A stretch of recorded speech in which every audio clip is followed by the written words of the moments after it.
Well, let's get on to some other issues. Coles leaning on suppliers to stop charging as much. What do you think about this? Wouldn't this affect farmers? Well, they're saying outside of food, but would you trust Coles to pass that back to the consumer? I mean, Coles and Woolworths have got real form on this, and not just recently, but even as far back as the pandemic.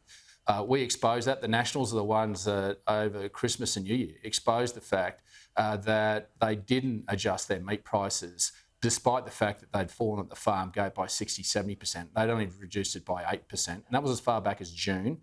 And then you look at fresh produce. The government's been asleep at the wheel. I wrote to the government over 12 months ago in a bipartisan way to say, let's bring forward new reforms that would put greater scrutiny and greater penalties on the supermarkets to have fair, transparent pricing from the farm gate to your plate.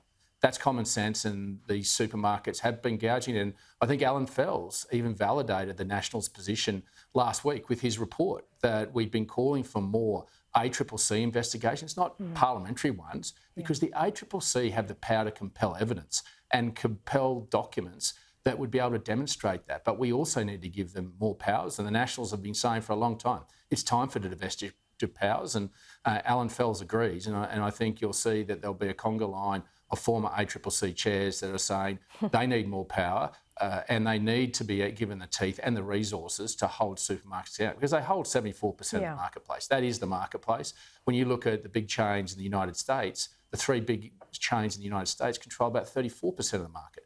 But we've got to continue to increase competition. But until we get that competition, we've got to have good regulatory frameworks around them. And that's what the Nationals have been saying. I offered it to the Prime Ministers and to the government, but they obviously ignored me. And now they realise that cost of living's a real problem for them. They're now saying, well, we'll have a parliamentary inquiry. Well, it's time to have real penalties as well. OK, we'll see what happens this week. Of course, there's still a lot of talk about not only the right to disconnect laws, but negative gearing. I don't know whether you caught any of my conversation with the Greens senator just a couple of moments ago, but essentially the Greens making the argument, well, Labor said when circumstances change, they change. Circumstances have changed, so look at negative gearing. Well, let me just say this is all about supply. And there's abject failure from state and local governments in planning properly over the last decade plus in making sure supply increases. And I find it a bit hypocritical for the Greens, and particularly Max in particular, who actually stands at protests in front of developments of increased density housing in his own electorate. He's actually putting a handbrake on the expansion of more housing in his own electorate. And so you take it with a grain of salt. And I think you've got to be very careful playing with negative gearing, because obviously those properties are rented out. And if you increase supply, not everyone can afford to actually go and buy a place. So I think you got to work through this in a sensible, methodical way. There's Australians that won't ever be able to afford a mortgage, unfortunately. And unless we increase supply, that's where we've got to focus on. We've got to increase supply and have that real conversation about housing density. And I think in some states they are.